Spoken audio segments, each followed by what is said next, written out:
नमस्कार and welcome to study IQ my dear friends. मैं हूं Prashant Mawani. I hope you all are in good. आज 13 जुलाई 2020 है, दिन है मंडे। आई एम श्योर आपने अपना वीकेंड जो है वो एंजॉय किया होगा। दिन की शुरुआत करना चाहूंगा एक बहुत ही इंपॉर्टेंट कोट के साथ। मैं चाहता हूं कि आप इसके बारे में सोचें।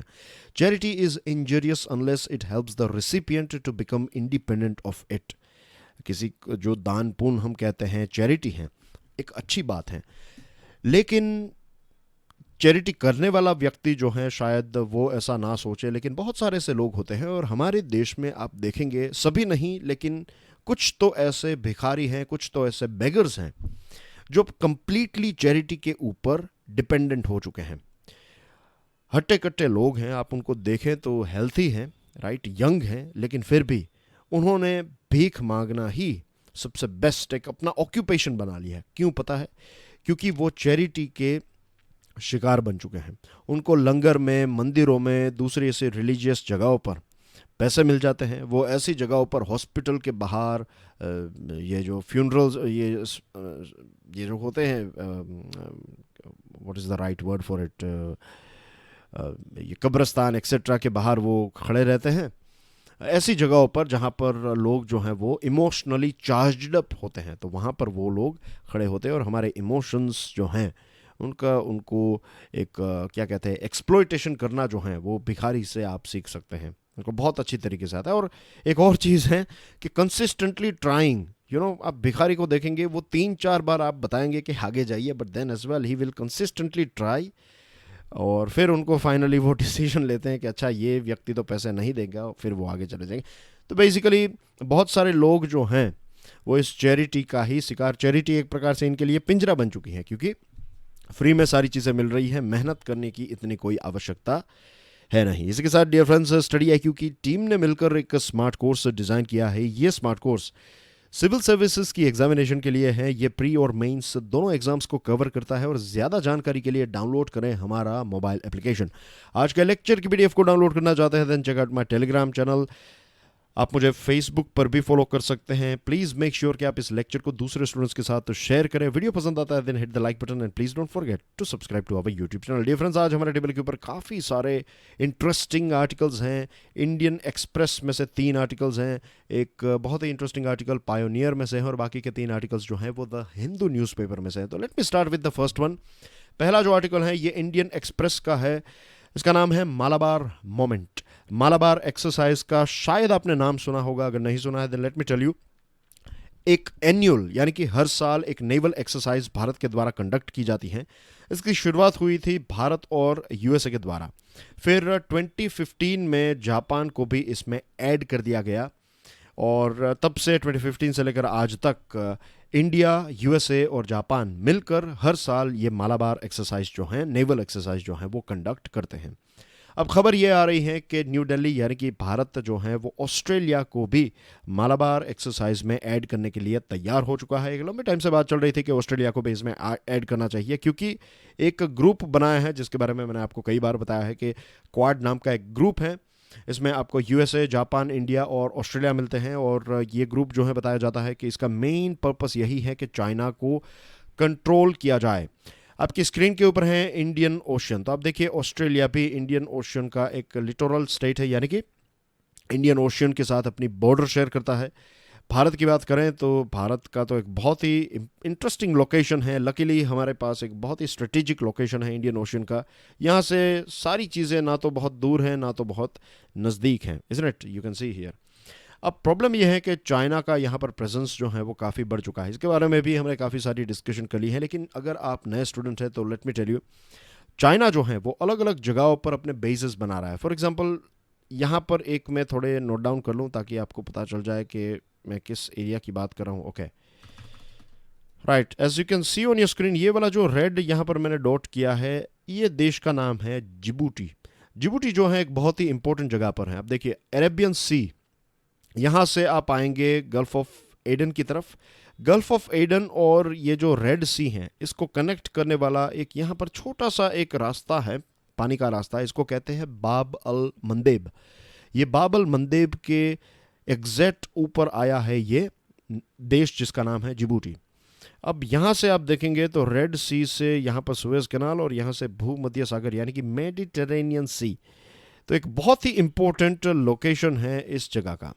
फिर यहाँ पर जो मैंने रेड लाइन डॉट बनाया है तो यहाँ पर है स्ट्रेट ऑफ हॉर्मस, ये पर्शियन गल्फ, ये ज़्यादातर ऑयल जो है वो इस रीजन में आपको देखने को मिलता है। प्रोडक्शन जो है ये पर्शियन गल्फ वाला जो ये बॉर्डर एरिया है, इन सारे अलग अलग कुवैत, फिर यूएई, सऊदी एक्सेट्रा, ईरान, तो इनका ऑयल जो है वो यहाँ से पास होता है।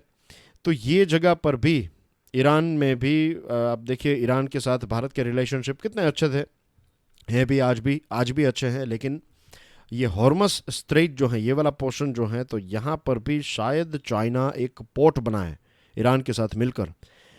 तो ऐसी खबर जो है वो हमें नज़र आ रही है, क्योंकि यूएसए और ईरान के रिलेशनशिप काफ़ी ख़राब हैं। चाइना और यूएसए के रिलेशनशिप भी बहुत ही बुरे हैं। तो ऐसे टाइम पर ईरान का दुश्मन है यूएसए, चाइना का दुश्मन है यूएसए, तो दोनों के कॉमन दुश्मन हैं। तो फिर दोनों की दोस्ती के लिए बहुत सारे रीजंस भी उनको मिल जाते हैं। ये वाला पोर्शन जो है, इससे ये पूरा रीजन कंट्रोल किया जा सकता है, या फिर इसके ऊपर भी अपना एक प्रेजेंस बनाया जा सकता है। कराची और ग्वादर पोर्ट ऑलरेडी एक नेवल फैसिलिटी की तरह है। ये जिबूटी जो है, ये चाइना का फर्स्ट मिलिट्री बेस है। तो इंडियन ओशियन में चाइना का जिस प्रकार से प्रेजेंस बढ़ता जा रहा है, तो इट इज़ इम्पोर्टेंट कि यहाँ पर कुछ अच्छे अच्छे देश मिलकर इस इंडियन ओशियन को फ्री रखने की कोशिश करें, हर कोई इसका इस्तेमाल कर सके, किसी एक देश की यहाँ अथॉरिटी ना हो, रूल्स एंड रेगुलेशंस को हर एक देश फॉलो करे। तो ऐसा वातावरण क्रिएट करने के लिए इंडिया एक बहुत ही इंपॉर्टेंट रोल प्ले कर सकता है। और इसमें ऑस्ट्रेलिया का एडिशन, ये जो मालाबार एक्सरसाइज है, इसमें ऑस्ट्रेलिया का एडिशन जो है वो एक काफ़ी अच्छी बात है। कि लंबे टाइम से भारत जो है वो थोड़ा हेजिटेट कर रहा था, मीन्स ऑस्ट्रेलिया को ऑन बोर्ड लाने की जो बात थी, तो उसके ऊपर राज़ी नहीं था। और कहीं ना कहीं यही जो एक लंबे टाइम से भारत डिसीजन नहीं ले पाया, तो पिछले 15-17 सालों से अगर आप देखें तो चाइना का जो प्रेजेंस है वो काफ़ी बढ़ता गया है। इंडियन ओशियन में रियलिटी काफ़ी चेंज हो रही है, जो यहाँ पर एक मैरीटाइम एनवायरनमेंट है वो काफ़ी चेंज होता जा रहा है। जैसे मैंने आपको बताया, चेंज का मतलब यही है कि चाइना का प्रेजेंस यहाँ पर बढ़ता जा रहा है। और देखिए, चाइना वैसे डायरेक्टली यहाँ पर कोई रिलेटेड देश नहीं है, एक एक्सटर्नल पार्टी है, लेकिन अब सिक्योरिटी पॉइंट ऑफ व्यू से चाइना यहाँ पर हर एक जगह पर, अफ्रीका के भी बहुत सारे देशों में इन्वेस्टमेंट और पोर्ट्स बना रहा है। Way back in 2007, the Indian Navy invited maritime forces of Japan, Australia, Singapore, United States, ये सारे अलग अलग देशों के साथ हम बायलैटरल नेवल एक्सरसाइज करते हैं।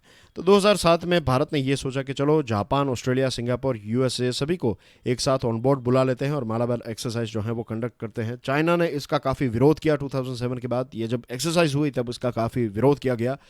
इसको एशियन नाटो भी कहा गया। तो इतना विरोध किया, इतना प्रेशर किया, और हमारे देश में जो लेफ्ट पार्टीज़ हैं, उस टाइम पर हमारे डिफेंस मिनिस्टर थे ए.के. एंटोनी।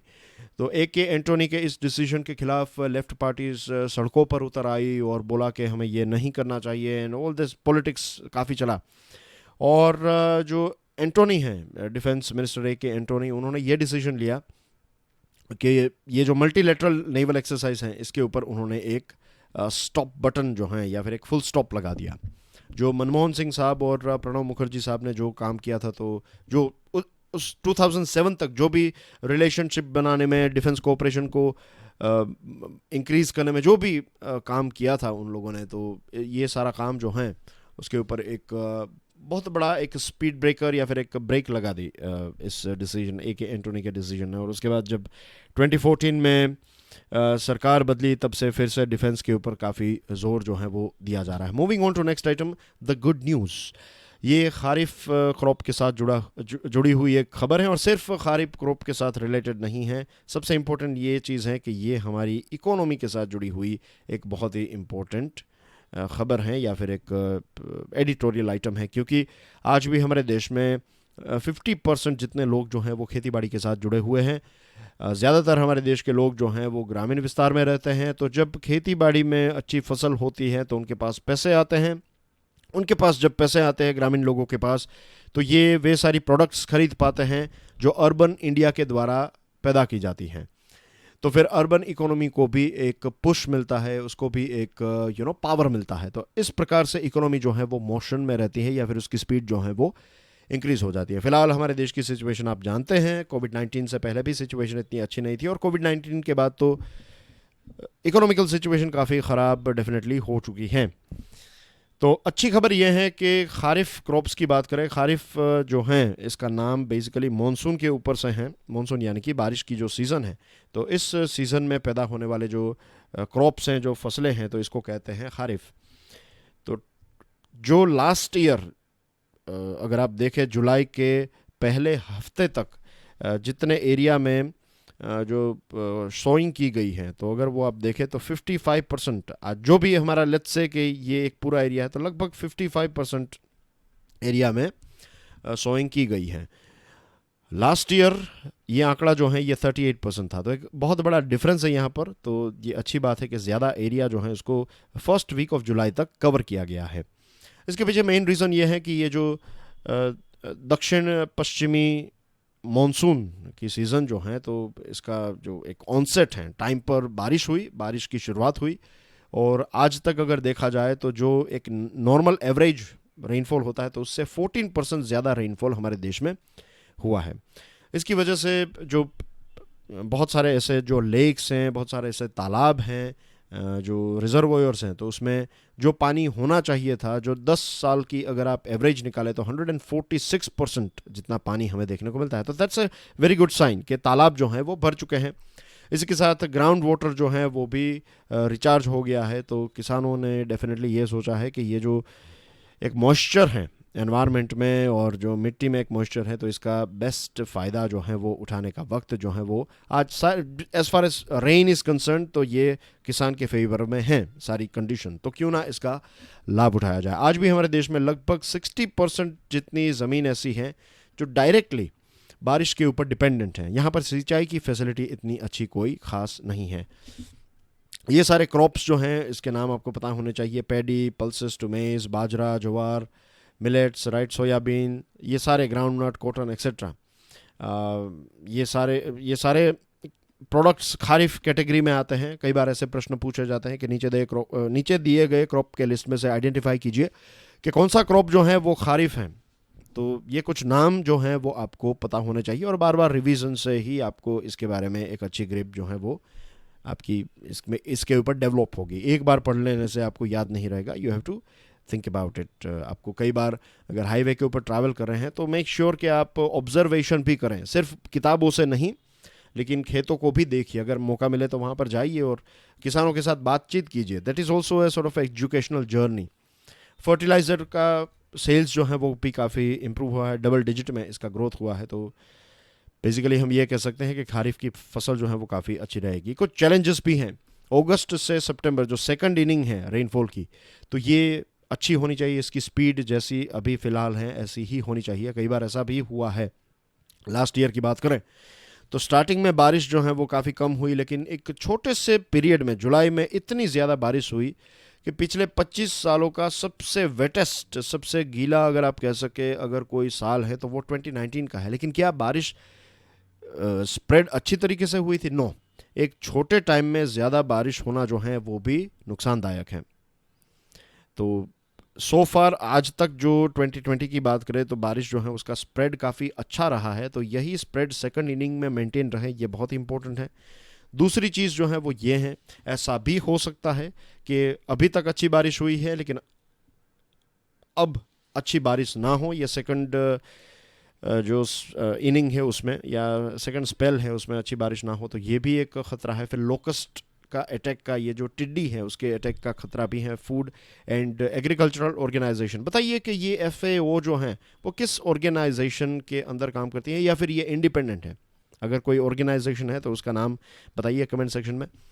तो FAO ने ये बताया है कि इस साल राजस्थान के बहुत सारे एरिया में ये लोकस्ट का ब्रीडिंग होगा, और फिर ब्रीडिंग होगा तो यहाँ पर वो अंडे रखेंगे और उसके बाद नए उनके बच्चे पैदा होंगे, and then they will fly around and they will destroy our crop. तो अभी से ही इसके ऊपर जो है काम करने की शुरुआत कर देनी चाहिए। इनको नष्ट करने की शुरुआत जो है वो उसका पूरा जो प्रोजेक्ट है, मिशन जो है, उसकी शुरुआत हो जानी चाहिए। फिर धारावी का एक एग्जाम्पल है यहाँ पर पायोनियर में। धारावी के बारे में आप जानते ही होंगे, आपने देखा भी होगा, लेकिन फिर भी कुछ फैक्ट्स आपकी स्क्रीन के ऊपर हैं। एशिया का सबसे बड़ा स्लम धारावी है। इसकी पॉपुलेशन देखिए, 6.5 लाख रेसिडेंट, एक छोटा सा एरिया, 2.5 किलोमीटर, स्क्वायर किलोमीटर वाला एरिया है, लेट्स से कि इतने छोटे एरिया में 6.5 लाख लोग रहते हैं। दुनिया का सबसे डेंसली पॉपुलेटेड एरिया अगर कोई है तो ये है 2.27 लाख पर स्क्वायर किलोमीटर 2.27 लाख लोग रहते हैं यहाँ पर। तो सोशल डिस्टेंसिंग, फिर हाथ धोना, बार बार हाथ धोना, खुली हवा मिलना, ये सारी चीज़ें जो नॉर्मली हमें बताई जाती है कि ये सारी चीज़ें करिए, ये धारावी में पॉसिबल जो हैं नहीं है। Right, it is not possible in Dharavi, क्योंकि आंकड़े आपकी स्क्रीन के ऊपर हैं। धारावी के बारे में यह भी बताया जाता था कि ये एक कोविड-19 का टिकिंग बॉम्ब है। कभी भी यहाँ पर कोरोना वायरस जो है वो स्प्रेड हो सकता है, और जैसे यहाँ पर स्प्रेड होगा इसको कंट्रोल करना इम्पॉसिबल होगा। ऐसे बहुत सारे न्यूज़पेपर्स में आर्टिकल्स जो हैं वो लिखे गए थे, लेकिन धारावी ने कुछ ऐसा करके प्रूव किया है, कुछ ऐसी चीज़ धारावी ने की है, वहाँ के लोगों ने की है, बीएमसी ने की है, कि ये पूरी दुनिया के लिए एक बहुत बड़ा लेसन है, ख़ास करके उन देशों के लिए, उन जगहों के लिए, कि अगर आपके पास इतनी बड़ी बड़ी फैसिलिटीज़ या फिर रिसोर्सेज नहीं है तो भी कोई बात नहीं है, आपके अगर वो जज्बा हैं तो आप कोविड-19 को फाइट कर सकते हैं। एक और चीज़ आप देखिए कि धारावी में 80% जितने लोग जो हैं ये कम्युनिटी टॉयलेट्स का इस्तेमाल करते हैं। राइट, यहाँ पर ऐसी लग्जरी नहीं है लोगों के पास कि अपने कमरों में टॉयलेट्स और बाथरूम हो। फिर भी ऐसी जगह पर कोरोना वायरस के ऊपर एक जीत हासिल करना जो है वो अपने आप में एक बहुत बड़ी बात है। बीएमसी जो है उन्होंने क्या किया, बीएमसी ने टीम्स बनाई। ये टीम्स ने फैमिलीज़ को टारगेट किया, यानी कि फैमिलीज़ को अवेयर किया, और ये फैमिलीज़ के माध्यम से उन्होंने इंडिविजुअल्स को अवेयर किया। तो ऐसी पूरी एक चेन बनाई बीएमसी ने। ये एक बहुत ही सक्सेसफुल कम्युनिकेशन का उन्होंने चैनल बनाया, एक ब्रिज बनाया। 1 अप्रैल से 10 जुलाई 47,500 जितने हाउस होल्ड्स को यहाँ पर स्कैन किया गया। आई एम नॉट सेइंग लोगों को, हाउस होल्ड्स को स्कैन किया गया। ऑन एन एवरेज मान लेते हैं कि 3 लोग, तो भी कितने 1.5 लाख लोग हुए हैं। 5 लोग अगर आप गिने, then we are talking about how many people, can you see, right, 50,000 रफली आप पकड़ लीजिए, we are talking about 2,50,000 people. 3.6 lakh people were screened, 14,970 people were screened in mobile vans में, और 8,000 जितने सीनियर सिटीजन्स को स्कैन किया गया। यहाँ पर कुछ इंटरेस्टिंग टेक्निक्स भी अपनाई है उन्होंने। ऑक्सीजन स्टैचुरेशन लेवल, ये बहुत ही ईजी होता है इस चीज़ को नापना। तो ऑक्सीजन स्टैचुरेशन लेवल को देखा गया, और किसी का 95% से कम था तो फिर उनको क्वारंटीन किया जाता था। क्वारंटीन की फैसिलिटीज़ ऑफ कोर्स घर पर नहीं है लोगों को, तो जो लोकल क्लब्स हैं, स्कूल्स हैं, तो इनको क्वारंटीन फैसिलिटीज़ में कन्वर्ट किया गया। यहाँ पर लोगों को खाना पीना पहुँचाया जाता था, तो लोग जो हैं, अगर खाना पीना मिले, दवाई मिलती थी, तो लोग जो हैं वो यहाँ पर रहते थे। और लोग भी काफ़ी अवेयर किया गया था लोगों को, तो वो इसकी सीरियसनेस को भी समझ रहे थे। प्राइवेट हॉस्पिटल्स को भी ऑन बोर्ड लाया गया, डॉक्टर्स जो हैं उनको ऑन बोर्ड, प्राइवेट डॉक्टर्स को भी ऑन बोर्ड लाया गया। तो इस प्रकार से कम्युनिटी यानी कि वहाँ पर रहने वाले लोग, doctors, private hospitals, school etcetera वगैरह, सभी ने, पॉलिटिशियंस, एनजीओज जो हैं वो खाने पीने की चीज़ें, राशन, ये सारी चीज़ें पहुंचाते थे। बहुत सारे बॉलीवुड एक्टर्स, बिजनेसेस या फिर बिजनेसमैन, बिजनेस वुमेन जो हैं, उन्होंने ऑक्सीजन सिलेंडर्स, दूसरे gas, gloves, mask, medicine, ventilators, ये सारी चीज़ें जो हैं वो इसमें कंट्रीब्यूशन किया, चैरिटी की। तो हर एक ने, जिनके पास पैसा था तो उन्होंने पैसा दिया, जिनके पास स्किल्स थे तो उन्होंने स्किल्स दी। तो हर एक एक ओवरऑल कम्युनिटी ने मिलकर यहाँ पर कोरोना वायरस को हराया है, और एक पूरी दुनिया के लिए एक बहुत ही इम्पोर्टेंट एग्जाम्पल सेट किया है धारावी ने। धारावी से शायद हम यही सीख सकते हैं, मेरा ऐसा मानना है कि सबसे बिगेस्ट अगर कोई क्योर है कोरोना वायरस के लिए तो वो है प्रयास, यानी कि ह्यूमन एंडेवर। मूविंग ऑन, आपकी स्क्रीन के ऊपर जो फोटो है, इनका नाम है जूलियो रिबेरो। इनको सुपर कॉप भी कहा जाता है हमारे देश में, और एक बहुत ही फेमस आईपीएस ऑफिसर थे वो। गुजरात के डीजीपी रह चुके हैं, आई थिंक पंजाब के भी डीजीपी रह चुके हैं, मुंबई के पुलिस कमिश्नर रह चुके हैं। हमारे देश में अगर कोई दिल्ली, मुंबई, कोलकाता और चेन्नई, ये 4 शहरों का कमिश्नर बनना जो है वो अपने आप में, पुलिस कमिश्नर बनना अपने आप में एक आईपीएस ऑफिसर के लिए एक बहुत बड़ी बात होती है। मीन्स बहुत ही कम ऑफिसर्स यहाँ तक पहुँच पाते। तो यू कैन इमेजिन कि एक बहुत बड़ा नाम है जूलियो रिबेरो साहब, और उनकी एक किताब है बुलेट फॉर बुलेट। कुछ 4-5 साल पहले मैंने इस किताब को पढ़ा था। बहुत ही ब्यूटीफुल, मीन्स उनकी बायोग्राफी है, ये ऑटोबायोग्राफी है। बहुत ही अच्छी किताब है। जब भी आपको वक्त मिले, इनफैक्ट आप में से अगर कोई स्टूडेंट पुलिस सर्विसेज को ज्वाइन करना चाहते हैं, स्टेट लेवल की या फिर IPS level, what ever it is, तो इनकी किताब जो है वो ज़रूर पढ़िएगा। ये एक मेरा पर्सनल सजेशन है। ज़रूर इंटरव्यू से पहले तो डेफिनेटली पढ़िएगा। और मैं तो कहता हूँ इंटरव्यू की राह मत देखिए, आज ही, अगर मीन्स जब भी वक्त मिले, आज ही का मतलब एज सुन एज पॉसिबल इसको पढ़ना। ओके, यहाँ पर उन्होंने बताया कि 1953 में उन्होंने जब पुलिस सर्विसेज को ज्वाइन किया था, उस टाइम पर विकास दुबे टाइप के क्रिमिनल्स जो हैं उनका जन्म हमारे देश में नहीं होता था, इनका क्रिएशन यहाँ पर नहीं होता था। उस टाइम पर गुंडे थे, उस टाइम पर भी गैंग्स थे, उस टाइम पर भी डाकू थे, लेकिन ये डाकू जो हैं, ये सारे लोग जो हैं वो पुलिस को रिस्पेक्ट करते थे और पुलिस की एक अथॉरिटी भी थी। उनकी हिम्मत ऐसी नहीं थी कि वो पुलिस के ऊपर अटैक कर सकें। तो यू कैन इमेजिन उस टाइम पर पुलिस जो है उनकी रेपुटेशन काफ़ी अच्छी थी। और पुलिस सर्विसेज जो हैं वो इम्पोर्टेंट इसलिए, मीन सबसे इम्पोर्टेंट मैं मानता हूँ कि पुलिस सर्विसेज इसलिए हैं कि अगर कोई व्यक्ति जो है उसके साथ कुछ भी गलत होता है, कुछ भी किसी ने उनका कुछ, कहीं पर भी आप जाइए, राइट, अगर आपको किसी की मदद चाहिए तो गवर्नमेंट की बात करें तो सबसे पहले लोग अगर किसी के पास जाएंगे तो वो जाएंगे पुलिस के पास। उसके बाद प्रोसिक्यूटर्स और आपके डिफेंस लॉयर्स, जजेस, ये सारी चीज़ें उसके बाद आती हैं। पुलिस जो है वो एक फर्स्ट एक्शन का काम करती है। अनफॉर्चुनेटली हमारे देश में पॉलिटिक्स जो हैं, ये जो पावर की एक हवस जो है वो बहुत सारे लोगों के अंदर हैं। और क्या करते हैं ये लोग कि भाई, पॉलिटिशियंस बहुत सारे ऐसे हैं जो इसका गलत इस्तेमाल करते हैं, राइट। पावर का गलत इस्तेमाल एक लंबे टाइम से एक फैशन बन चुकी है। एक लिमिटलेसनेस के बारे में मैंने जो आपके साथ डिस्कशन की थी, तो वो एक रियलिटी है। और ये एक बहुत दुखद बात है कि पूरी जो पुलिस सेवाएं हैं, सर्विसेज पुलिस की, तो इसको एक पोल्यूट कर दिया है इस पॉलिटिक्स और इस पावर गेम ने, पैसों की हवस ने और ये सारी चीज़ों ने। तो आपको जानते ही हैं कि बहुत सारे ऐसे शहर हैं, उसमें ट्रांसफ़र लेने के लिए आपको पैसे देने पड़ते हैं। और ये रियलिटी है पुलिस में। अगर आप में से बहुत सारे लोग ऐसा कहेंगे कि मैं स्टीरियोटाइप में चल रहा हूँ, बट आप पूछिएगा किसी पुलिस ऑफिसर्स को कि ऐसा कभी उन्होंने सुना है या ऐसा होता है। यस, ऐसा आज भी हमारे देश में होता है। और एफआईआर जो है उसको भी रजिस्टर करने में बहुत रेजिस्टेंस दिखाया जाता है। और फाइनली जब एफआईआर रजिस्टर हो जाती है तो इसका मतलब यह नहीं है कि आपकी जीत हो गई, वो तो एक फर्स्ट स्टेप हुआ। अब इसकी इन्वेस्टिगेशन किस प्रकार की होगी, जो मैं आपको इससे पहले हमारे डिस्कशन में बताया था कि इन्वेस्टिगेशन विंग और लॉ एंड ऑर्डर की विंग जो है वो अलग होनी चाहिए, ये नहीं है। तो इन्वेस्टिगेशन भी, अगर आप एक राइट व्यक्ति के पास पहुंचे तो आप ये एक्सपेक्टेशन रख सकते हैं हमारे देश में कि आपको न्याय मिलेगा, वरना फिर पैसे खर्च होंगे और waste of time, waste of energy, और आप जल्दी बूढ़े हो जाएंगे, right. This is a reality.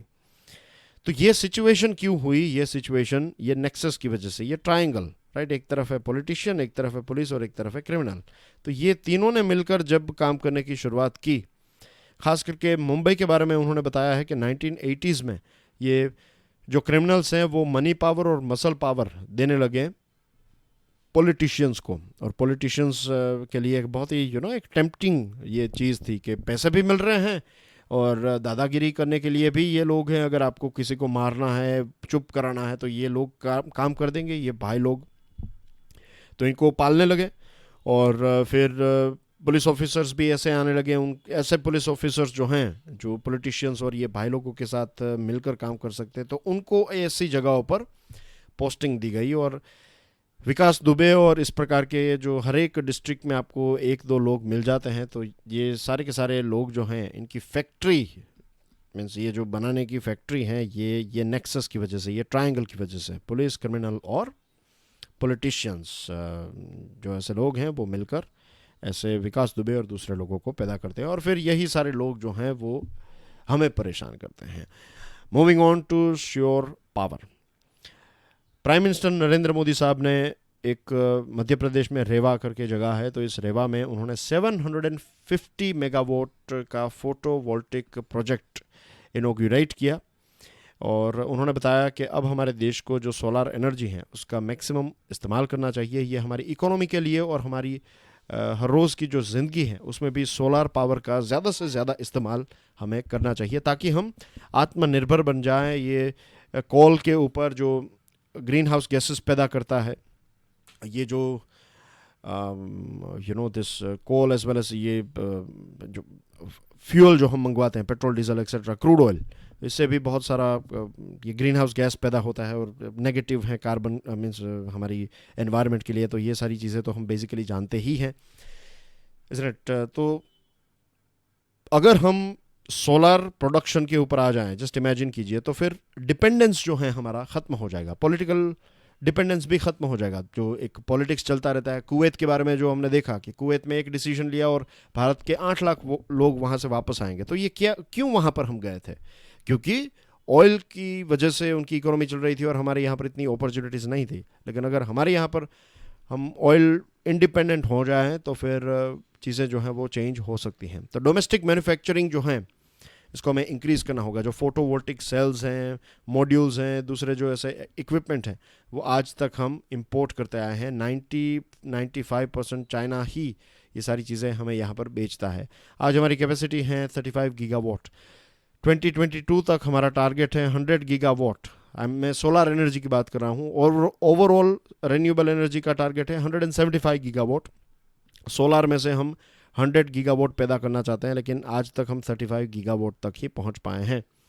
तो चाइना के ऊपर डिपेंडेंट है। अब चाइना से हम चीज़ें नहीं मंगवाएंगे या फिर इसके ऊपर डिपेंडेंसी कम करेंगे तो ये टारगेट अचीव जो है वो शायद ना हो पाए।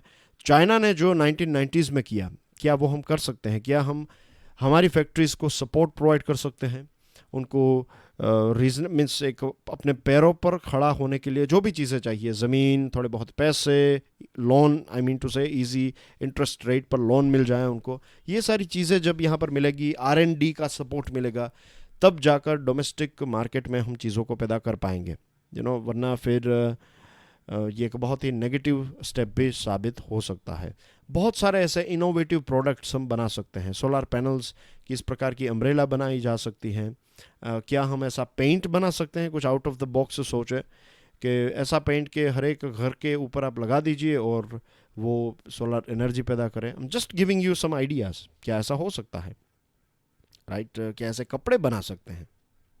You never know, right? क्या ऐसे रोड बना सकते हैं हम कि जिसके ऊपर आप कार भी चला सकें और रोड जो है वो कॉन्स्टेंटली चार्ज भी होते रहें, कि वहाँ से हम इलेक्ट्रिसिटी भी पैदा कर सके। ऐसा कोई पेंट, ऐसा कोई मटेरियल जो हम यूज़ कर सके। तो ये जो आउट ऑफ बॉक्स चीज़ें हैं वो रियलिटी में तब कन्वर्ट होगी जब R&D इसके ऊपर की जाएगी, राइट? तो उसके लिए हमें हमारी डोमेस्टिक मैन्युफैक्चरिंग को इम्प्रूव करना होगा। Moving on to next item, the sum and substance of EU's China dilemma. अगर हमें ऐसा लग रहा है, दुनिया को लग रहा है कि चाइना और यूरोपियन यूनियन एक दूसरे से दूर चले जाएंगे, then that's not a reality. उसमें वक्त लगेगा। अब देखिए 9 जून को आपकी स्क्रीन के ऊपर जो तस्वीर, इनका नाम है जोसेप बोरेल फोंटेलेस। तो ये यूरोपियन यूनियन के high representative for foreign affairs और सिक्योरिटी पॉलिसी हैं और उनका कहना है कि China is without doubt one of the key global player. We have to engage with China to achieve our global objectives based on interests and values. जो European Union का जो ऑब्जेक्टिव है, उनका जो गोल है, उसको हासिल करने के लिए चाइना का बहुत ही इंपॉर्टेंट प्लेयर हैं। जर्मनी यूरोप का एक इकोनॉमिक पावर हाउस माना जाता है, तो उनका भी ट्रेड जो है, ट्रेड रिलेशनशिप चाइना के साथ बहुत ही गहरे हैं। बहुत ही एक सप्लाई चेन की बात करें तो बहुत सारी चीज़ें जर्मनी जो है वो चाइना से मंगवाता है। और अब देखिए बहुत सारी चीज़ें, चाइना ने एक 16+1 फॉर्मेट के बारे में बात की थी कि यूरोपियन स्टेट के ईस्टर्न यूरोपियन और सेंट्रल यूरोपियन जो देश है उनको मिलाकर एक नया फॉर्मेट बनाया जाए, ग्रुप बनाया जाए। फिर बाल्टिक सी में रशिया के साथ मिलकर चाइनीज़ आर्मी ने जॉइंट एक्सरसाइजेस, चाइनीज़ नेवी ने जॉइंट एक्सरसाइजेस की। और hybrid cross sectoral hybrid threats including information operation in European countries, South China Sea और इंडियन ओशन में चाइना जिस प्रकार से बिहेव करते आया है। तो ये सारी चीज़ें जो हैं, मीन्स यहाँ पर जो चाइना ने 16+1 फॉर्मेट कंडक्ट करने की बात बताई तो यूरोपियन यूनियन को लगा कि ये डिवाइड करने की बात है। फिर रशिया से हमेशा एक खतरा रहा है कुछ देशों को, तो उसके साथ मिलकर चाइना ये एक्सरसाइजेस कर रहा है। ये हाइब्रिड इंफॉर्मेशन ऑपरेशन के थ्रेड्स आ रहे हैं चाइना से। साउथ चाइना सी में जो बिहेवियर है, इंडियन ओशियन में जो बिहेवियर है, जिबूटी के पास जो पहुंच गया, तो उससे मैंने आपको बताया मेडिटरेनियन सी, तो ये डायरेक्टली यूरोप के साथ जुड़ा हुआ है। फिर ग्रीस में एक आइलैंड जो हैं, एक पोर्ट जो हैं, की पोर्ट, तो वो उसमें बना रहा है चाइना। तो चाइना का ये जो प्रेजेंस है वो काफ़ी एक चिंताजनक है। और एक अच्छी बात ये है कि मीन्स यूरोप को भी ये रेड फ्लैग की तरह दिख रहा है कि ये एक बहुत बड़ी वॉर्निंग, इस प्रकार का बिहेवियर जो है वो काफ़ी डेंजरस है। उर्सुला वॉन डेर लेयन जो ईयू कमीशन है, कमीशन के प्रेसिडेंट हैं, तो उन्होंने ये बताया है कि जिस प्रकार से साउथ चाइना सी में जो बिहेवियर है, एलएसी के ऊपर बिहेवियर, हांगकांग के ऊपर बिहेवियर, तो चाइना एक स्ट्रेटेजिकली सामरिक तरीके से देखा जाए तो एक बहुत इंपॉर्टेंट प्लेयर है यूरोपियन यूनियन के लिए, लेकिन बहुत ही चैलेंजिंग भी है। एक बहुत ही सोच समझ के साथ यूरोप को चाइना के साथ जो फ्यूचर रिलेशनशिप है उसको डेवलप करना चाहिए या फिर ध्यान रखना चाहिए। मैं मानता हूं कि जिन जिन जगहों से यूएसए निकलते जा रहा है वे सारी जगहें जो हैं वो चाइना के लिए एक प्रकार से अपॉर्चुनिटी बनती जा रही है। यूएसए, मिस्टर ट्रंप के आने से यूएसए और यूरोपियन यूनियन के या फिर यूरोप के बहुत सारे देशों के रिलेशनशिप जो हैं वो काफ़ी प्रेशर में आए हैं, और इसी प्रेशर का लाभ जो है वो चाइना उठाते आया है। अब भारत की बात करें तो भारत में इससे पहले की हमारे डिस्कशन में मैंने वियतनाम के बारे में बताया था। वियतनाम और यूरोप के बीच में अभी कुछ टाइम पहले ही एक फ्री ट्रेड एग्रीमेंट के ऊपर डिस्कशन हुई है, और भारत और यूरोप के बीच में भी अब डिस्कशन होने वाली है फ्री ट्रेड एग्रीमेंट को लेकर। तो इट इज़ वेरी इंपॉर्टेंट कि ये पूरा यूरोपियन एरिया जो है ये जाना जाता है डेमोक्रेसी के लिए। भारत जो है वो भी एक peaceful as well as democratic country है। तो बहुत सारी ऐसी चीज़ें हैं जो दोनों पार्टीज़ को या फिर दोनों पार्टीज़ के बीच में ब्रिज क्रिएट करती है। तो ये सारी चीज़ों को ध्यान में रखते हुए ट्रेड और इन्वेस्टमेंट को आगे बढ़ाते हुए रिलेशनशिप को और ज़्यादा स्ट्रॉन्ग करना चाहिए हमें, राइट। लास्ट टॉपिक है म्यूज़ियम टू मॉस्क। वैसे प्रशांत धवन और महिपाल सिंह राठौड़ ने इस टॉपिक को, 2 वीडियोज़ हैं हमारी चैनल के ऊपर, दोनों ने इसको कवर किया है। पहले प्रशांत धवन ने किया था और उसके बाद महिपाल सिंह राठौड़ ने कवर किया है इसको। आज ये हैं तो मैं भी आपके साथ कुछ इसके साथ जुड़ी हुई बातें करना चाहता हूँ। सबसे पहले तो आपकी स्क्रीन के ऊपर जो तस्वीर है ये है हैगिया सोफिया। ये कहाँ पर है? ये टर्की नाम का जो देश है इसका कैपिटल है अंकारा, और यहाँ पर आप देखेंगे तो एक बहुत ही इंपॉर्टेंट शहर है इस्तांबुल। आपने कई बार इस्तांबुल का नाम सुना होगा, बहुत सारे फिल्मों में भी इस्तांबुल को दिखाया जाता है। फॉर एग्जांपल एक था tiger and there was one more film जिसमें एक आई थिंक एक था टाइगर में ही एक सॉन्ग था जिसमें इस हैगिया सोफिया को दिखाया गया है।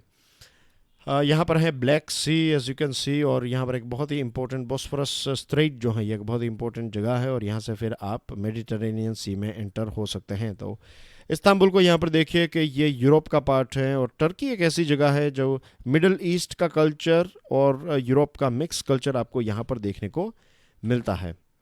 अब वहाँ के जो टर्किश प्रेसिडेंट हैं एर्दोगान, तो उन्होंने ये डिसीजन लिया है कि ये हैगिया सोफिया जो एक सालों से म्यूज़ियम के तौर पर चल रहा था, तो अब इसको कन्वर्ट करके एक मस्जिद में तब्दील किया जाएगा। 6th सेंचुरी में इसको बनाया था, बाइजेंटाइन मोन्यूमेंट के तौर पर इसको बनाया गया था। बाइजेंटाइन एम्परर थे उस टाइम पर, जस्टिनियन 1, तो उन्होंने इसको बनाया था कैथेड्रल के तौर पर, यानी कि एक प्रकार के चर्च के तौर पर इसको बनाया गया था। और उसके बाद यहाँ पर बहुत युद्ध हुए। ये जो जगह थी इसका नाम इस्तांबुल जो है इसको पहले कॉन्स्टेंटिनोपल कहा जाता था। अगर आप इतिहास में पढ़ेंगे तो एक शहर है कॉन्स्टेंटिनोपल, तो उसमें से ये बना इस्तांबुल। और महमद द कॉन्करर ने इस शहर को 1453 में कैप्चर किया, और उसके बाद ये मॉस्क बन गया। और 5 सदियों तक ये एक जो ओटोमान के सुल्तान थे तो उनके लिए एक बहुत ही इम्पोर्टेंट आप कह सकते हैं एक मुगट की तरह था। ये मुगट के ऊपर जो हीरा होता है उस प्रकार से था ये हैगिया सोफिया। फिर मुस्तफ़ा केमाल आतातुर्क जो हमारे देश में जो वो हुआ था जिसको कहते हैं खिलाफत मूवमेंट, राइट। खिलाफत मूवमेंट में उस टाइम पर टर्की में जो हुआ उसकी इम्पैक्ट हमारे देश में भी देखने को मिले थे। तो उस टाइम पर टर्की में थे मुस्तफ़ा केमाल अतातुर्क। तो 1930 में मीन्स इस समय की बात है जब मुस्तफ़ा केमाल अतातुर्क ने टर्की को एक नया देश बनाया, एक सेक्युलर कंट्री बना लिया। जो पुराने ट्रेडिशंस थे वो सारे ट्रेडिशंस को उन्होंने रिजेक्ट कर दिया, एक नया मॉडर्न मुस्लिम कंट्री बनाया। और वो काफ़ी सेक्युलराइजेशन पे विश्वास रखते थे, तो उन्होंने एक सेक्युलर देश बनाया। तो ये जो हैगिया सोफिया है ये क्रिश्चियन और मुस्लिम दोनों के को एग्जिस्टेंस यानी कि मिलकर एक जगह पर रह सकते हैं। तो ये पॉसिबल हुआ टर्की में। जैसे मैंने आपको बताया काफ़ी एक मॉडर्न यूरोपियन और ट्रेडिशनल गल्फ कल्चर, ये दोनों का मिक्स आपको टर्की में देखने को मिलता है। तो एर्दोगन जो हैं वो अब कॉन्स्टिट्यूशन को फिर से मीन्स उन्होंने बदला। फिर पावर जो हैं वो बहुत सारे पावर्स उन्होंने अपने पास रखे हैं। अब ये जो जगह है इस जगह को वो एक मॉस्क या फिर मस्जिद में तब्दील करना चाहते हैं। तो इससे बहुत सारे लोगों ने विरोध भी किया इसका। और बताया जाता है कि इकोनॉमी जो है टर्की की काफ़ी अच्छी परफॉर्म नहीं कर रही है। फिर कोविड-19 भी काफ़ी स्प्रेड हो रहा है वहाँ पर, और दूसरे भी ऐसे पॉलिटिकल इश्यूज वहाँ पर हैं। तो ये सारी चीज़ों में एक प्रकार से एज ए पॉलिटिशियन ये मूव्स है वो लोगों का दिल जीतने की कोशिश जो है वो कर रहे हैं। और ये है कुछ न्यूज़ आइटम्स डिफरेंस। आप देख लीजिएगा न्यूज़ आइटम्स को, वक्त बिल्कुल नहीं है, हमने बहुत सारे टॉपिक्स 7 आर्टिकल्स डिस्कस किए हैं। तो it's enough for today and that's everything from my side. See you soon, enjoy studies, जय हिंद।